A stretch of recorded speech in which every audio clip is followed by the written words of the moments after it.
Pois é, né? Quinta-feira é dia dele estar aqui conosco no estúdio, na bancada, sempre trazendo uma análise, uma pauta quente. E o Edir hoje chega com um assunto que tem relação direta com a rotina, com o dia a dia do campograndense, a utilização do transporte coletivo. Não é novidade que muita gente, né, e principalmente os nossos ouvintes que nos acompanham diariamente, têm acompanhado aí muitas vezes queixas, protestos, recentemente inclusive com o aumento no valor da tarifa do transporte coletivo aqui em Campo Grande e uma movimentação que, olha, há bastante tempo vem sendo mobilizada, mas sem muito sucesso, viu? A criação de uma CPI do transporte coletivo em Campo Grande. Para falar sobre este assunto, sobre esta análise, Edir Viegas. Edir, parece que uma nova tentativa vai ser mobilizada este ano. Será que agora vai? Bom dia. Bom dia, Karina. A ver, né? Fato é que no dia 18 de fevereiro a Câmara inicia um novo período legislativo. E um dos assuntos que vem ganhando corpo aí na mídia, mobilizando a sociedade, os vereadores antigos e os novos, é a possibilidade, mais uma vez, de ser instaurada a CPI do transporte público em Campo Grande. A iniciativa já conta com a manifestação positiva de 9 vereadores, sendo que para que o requerimento possa ser apresentado, são necessárias 10 assinaturas. Apenas intenção, porque o ano legislativo não começou. Então, no dia 18 de fevereiro, a gente vai saber se de fato vai ser ou não apresentado esse requerimento com o número mínimo de 10 assinaturas. Os problemas do transporte, Karina, a gente não custa relembrar, é um cotidiano aqui, a diária a imprensa noticiando, né? Ônibus caro, veículos velhos, atraso nas viagens, problema nos elevadores para os cadeirantes, enfim, né? São problemas antigos que sempre dá discussão, mas nunca se chega a uma apuração se de fato isso acontece. E a Câmara tem agora uma oportunidade histórica de passar a limpo isso tudo, de jogar luz em cima dessa situação, né? Porque nos últimos 5 anos foram 4 tentativas de se instalar a CPI para apurar essa situação. Essa é a 5ª tentativa, nos parece que dessa vez a coisa vai acontecer, né? Pelo menos é o indicativo que nos dá aí o presidente da Câmara, o vereador Pape, que fala muito agora em independência do poder legislativo, inclusive com relação ao município, né? A forma como as matérias tramitam na casa, né? Enfim, a ver se isso vai se concretizar ou não. Agora, o próprio consórcio Guaicruz alega que trabalha no prejuízo. Tanto é verdade que entrou com uma ação na justiça requerendo o reequilíbrio econômico e financeiro. O reajuste, inclusive, do valor da tarifa. Exato. Agora, vamos imaginar do ponto de vista empresarial.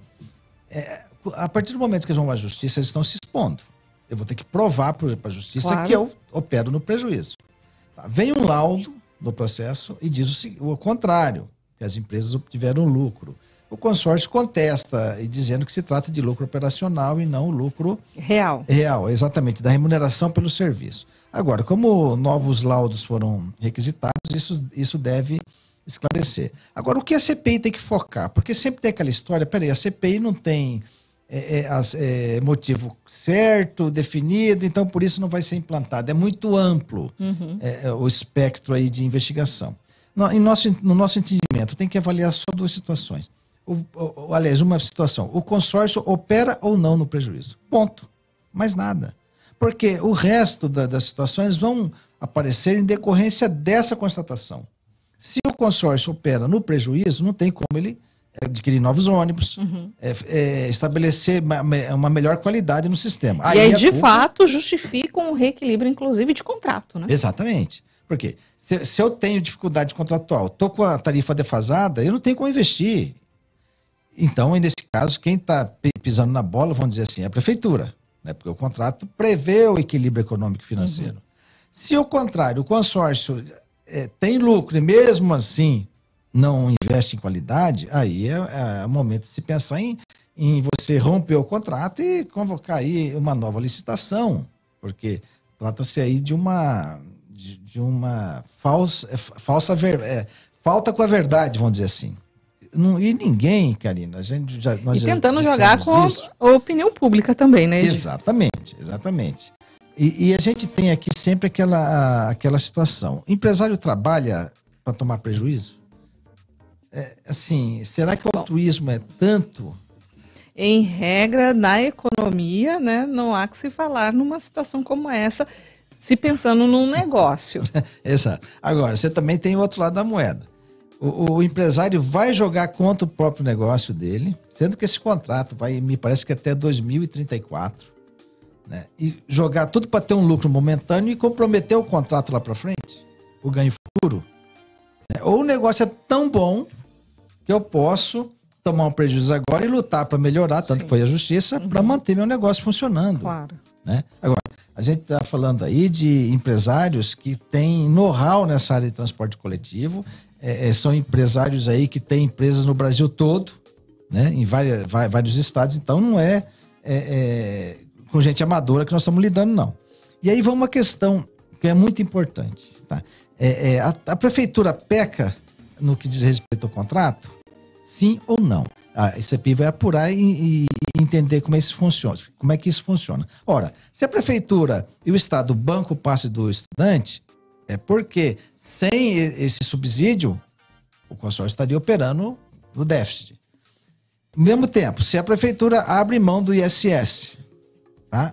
Também é porque dá a entender que o consórcio, caso cobrasse, iria operar em déficit ou isso seria jogado para a tarifa. Em última análise, o município faz essa isenção para não incidir sobre a tarifa. Até que vai, dá para convencer. Agora, o que pega mais é a tal da tarifa técnica. A tarifa técnica, ainda em 2022, né, a prefeitura estabeleceu através da GEREG e passou essa informação de forma oficial, documentada ao Tribunal de Contas. R$ 7,79. 2022, esse é o valor da tarifa técnica apurada pela prefeitura. Só que no reajuste agora a tarifa subiu para R$ 4,95. A tarifa pública. Né? A diferença, portanto, é de R$ 2,84. Isso, é importante a gente destacar isso, né, Edir? Porque a tarifa técnica é o que, de fato, a empresa concessionária acaba recebendo pelo valor... É o que remuneraria. Exatamente, do valor da tarifa do transporte coletivo. Isso. E o que o contribuinte, o passageiro, esse que embarca todo dia, está pagando, essa é a tarifa do consumidor, que é o que o Edir está falando de R$ 4,00. Exatamente. R$ 4,95 hoje. Isso. Então, só para o pessoal entender, tarifa técnica é aquela que fala, olha, o custo do serviço com funcionário, óleo diesel, tributos, manutenção de veículos, compra de novos veículos para se atender o contrato, está em R$ 7,79. Só que a prefeitura estabeleceu a tarifa pública de R$ 4,95. Essa diferença de R$ 2,84 teria que ser bancada pelo município. Essa é a regra. Tá? Essa é a regra. E se o município quisesse reduzir a tarifa pública, teria que aumentar o subsídio, aumentar esse valor de diferença aí. É assim que funciona. O poder público está aí para fazer uma compensação de preço, porque ninguém trabalha no prejuízo e o transporte, a gente sabe, ele gera um alto custo. Tem um alto custo. O ônibus está rodando o dia inteiro, tendo ou não passageiros. Está rodando, enfim. E como não tem almoço grátis, alguém vai pagar essa conta. Agora, se chega aí para a CPI apurar. Os serviços são ruins porque a remuneração é insuficiente ou é ruim porque os empresários não estão nem aí com a população. Vou fazer e dane-se. Vai esclarecer isso aí. Não acredito nessa hipótese do vamos pagar para ver.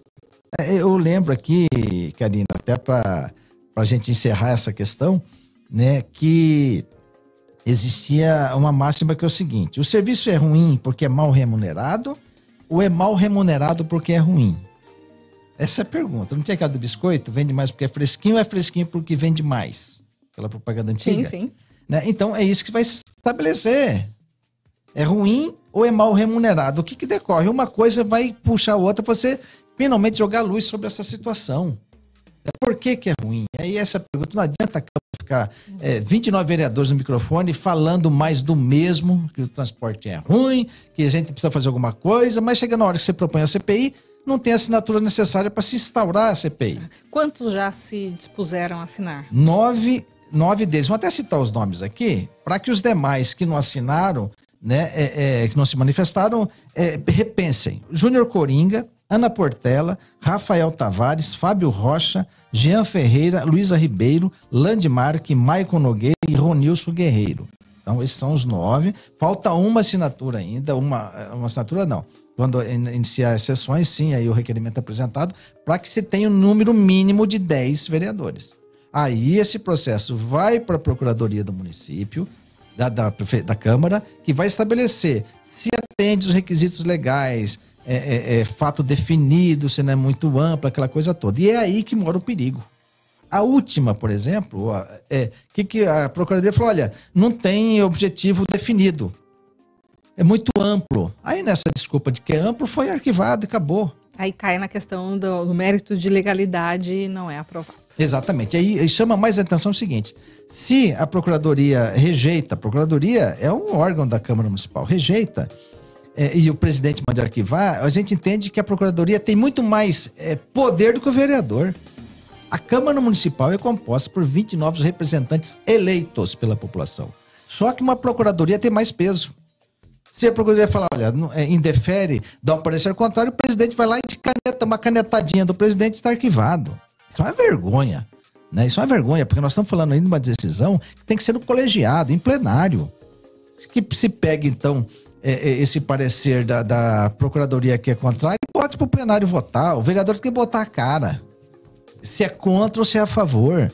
Não tem que ficar escondido, não, em voto em parecer de Procuradoria. Tem que botar a cara. Eu sou contra a CPI do transporte público. Então, ponto. É o ônus que ele vai ter que assumir com a população. Mesmo porque ele foi eleito prometendo resolver os problemas, dentre tantos outros que existem em Campo Grande, o problema do transporte público.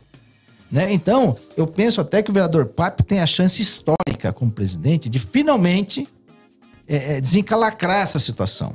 Né? Vamos tocar a CPI, qual é o problema? E sugestão aqui da nossa coluna, fato que vai se investigar. A operação é lucrativa ou dá prejuízo? Ponto, é só isso. Porque se você estabelecer que é lucrativa, a empresa está mentindo. Tem que investir mais ou vamos romper o contrato. Se a CPI concluir que a prefeitura está se omitindo, então que se puna a prefeitura, que vamos fazer o reequilíbrio contratual logo, urgente. O que não pode é a população estar pagando uma tarifa dessa, né, e ficar nesse jogo de empurra. A prefeitura finge que fiscaliza, o consórcio finge que trabalha, que presta um bom serviço e fica nisso.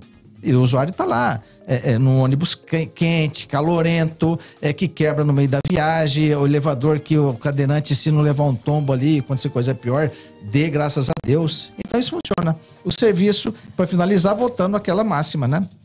O serviço é ruim porque é mal remunerado, ou é mal remunerado porque é ruim? Vamos ver. Fica aí o questionamento e a gente segue aguardando. Edir, muito obrigada, viu? Um bom dia. Agradeço, Karina, bom dia a todos e até semana que vem. Até. Notícias Nacionais.